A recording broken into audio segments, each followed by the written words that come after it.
Ngayon pa lang po lumalamig actually. Anong oras na po ba tayo? Teka. Ayun, 9:13 o 9:14 no ng gabi. So ngayon pa lang po lumalamig. I just feel the blowing of the wind right now na malamig. Actually kanina wala po talagang hangin even though pumaroon ka man sa labas. Okay? Pero ngayon po may gusto po akong talakayin sa inyo. Okay, ito po. Makinig pong mabuti. It's about our identity. Our true identity in Christ Jesus our Lord. Pag sinabi mong identity, ito yung bagay na gustong gusto mong ma-identify ka. Okay, let me cite you example. Kung merong darating na mga celebrity sa inyong place, actually, masama ang loob ko po dito sa mga ganitong events sapagkat one time, kami po ay nag-organize ng isang Bible study. And then, ang nangyari, umuo yung mga tao. Until nalaman nila dito sa malapit po sa pagdarausan ng Bible study, may darating na mga artista. Nagpro-promote ng kanilang mga pelikula. No naming names. Okay? Nagpro-promote ng kanilang mga pelikula.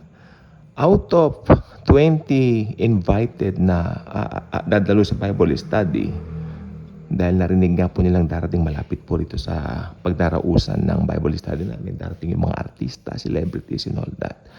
Out of 20, dumating lang po 4. Naghanda pa kami and all that, pero hindi po naman nasayang sapagkat alam po ba ninyo, kapag uusapan ninyo ang words ni Jesus, ito po ay may balik. Meron pong katuturan pa. Yeah. Ngayon, kinabukasan sa laman ng mga Facebook ng mga kasama namin, siyempre nandoon yung mga artista niyan. May mga picture sila. Ito sinasabi ko, makinig po mabuti. May mga nagpa-picture sila, todo ngiti sila. Okay. Doon nila gustong ma-identify na itong artistang ito, sikat ito, kaya sila ay, di ba? Todo smile while, yeah. Pero, ang problema is this. Pagdating natin sa CR, may amoy. Di ba? May mga amoy din yung i-deposit doon. Pinaganda ko po, no, ayaw kong sabihin yung term. Pero pagdating sa CR, pare-pareho. Di ba? Doon mo gustong ma-identify sa, di ba? Tapos dito po sa Facebook, dito po may mga shorts po rito, nakikita ninyo, marami mga instant crush kung tawagin. Dati po noong 2014, may isa pong sikat na banda. May kanta silang Instant Crush. Isa pong banda sa Amerika, nakalimutan. Ayun, Daft Punk.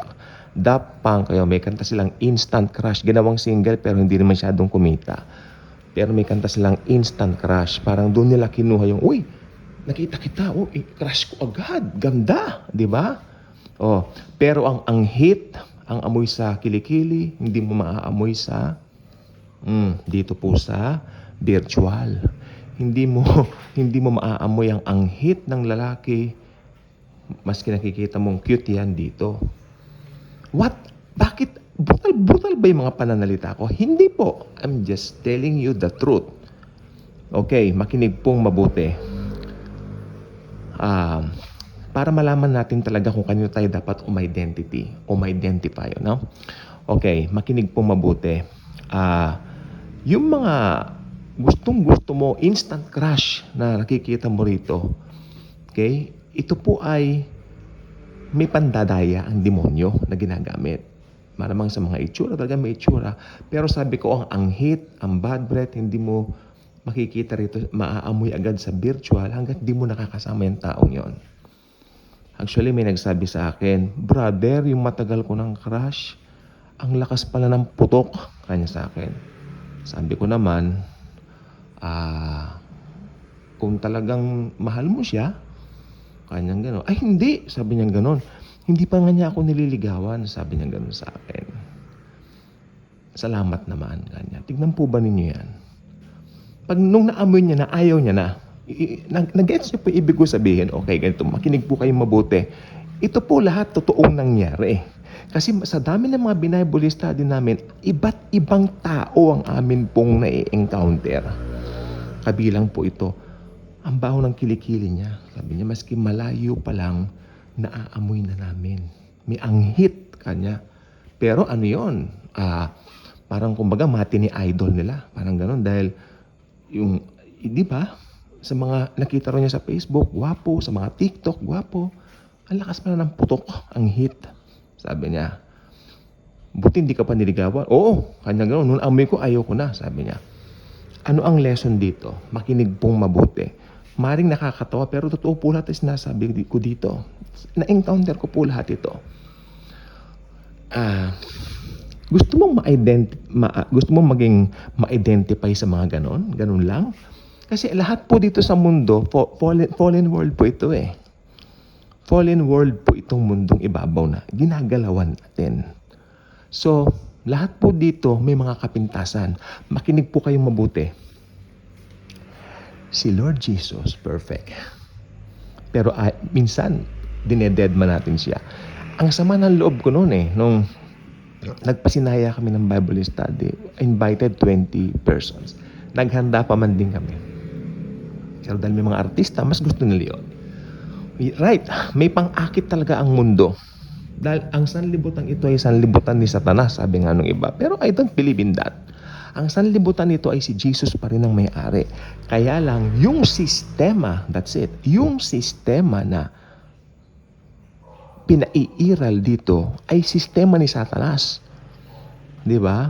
Lalo na ngayon, makabago na po, pa-TikTok lang. Instant crush. Inamin mo ang hit. Oh, dismayado ka ngayon, bebe. Di ba? Wow, bebe. Dismayada. Yung po sinasabi ko po sa inyo.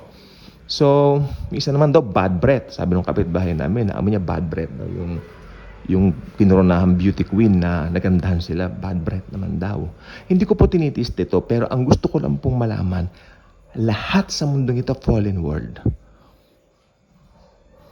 Kaya kung mahilig ka sa artista, sa mga idolo na yan, idol mo yan, nonsense yan. Hindi eh. Kasi, you should know, ano ba yung may pundasyon? Ano yung may foundation na matatag? Si Kristo ang sandigang, hindi magigiba. Uy, si Kristo ang sandigang, hindi magigiba, sintatag ng kabundukan. Di magigiba. Yun ang sagot. The Lord Jesus Christ Himself. Kaya sabi ko po sa inyo, kung may nag-anyaya sa inyo sa Bible study, tapos meron naman, halimbawa, malapit kayo dito sa may, anong tawag dito? Sa may, yung mga malapit niya sa BGC. Marami ngayon dyan. Puro mga entertainment, ano. Pero kung may nag-aya sa inyong Bible study, hayaan niyo muna yun. Sa Bible study kayo pumunta. Sinasabi ko po sa inyo, I am asking you to focus on Christ Jesus.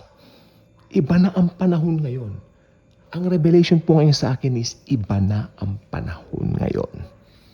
At ito pang pinakamaganda, kung si Jesus ang identity mo, kahit saan ka pumunta, maski magsalamin ka. Tulad niya nasa picture na yan. I like that. I love this.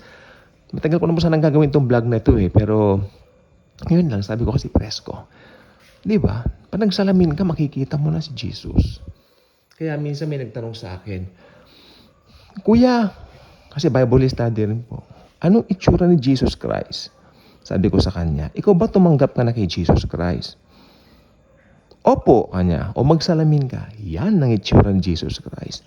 Wow, halos maiyak siya. Halos maiyak yung nagtanong. Kasi yan na eh. Hindi nawawala ang salvation mo. Mahal ka ni Jesus.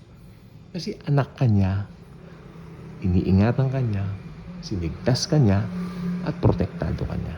At He is our identity. Kaya kung hindi pa kayo subscriber sa channel na ito, I invite you to do so. Click the notification bell, share this video, share the wonderful love of the Savior, the one and only, the God of gods, the God of the universe, the God of the Milky Way, the Lord Jesus Himself. So, siya ang identity natin. Huwag kalilimutan yan. Jesus alone is our identity. Thank you. And Jesus truly, graciously loves us all.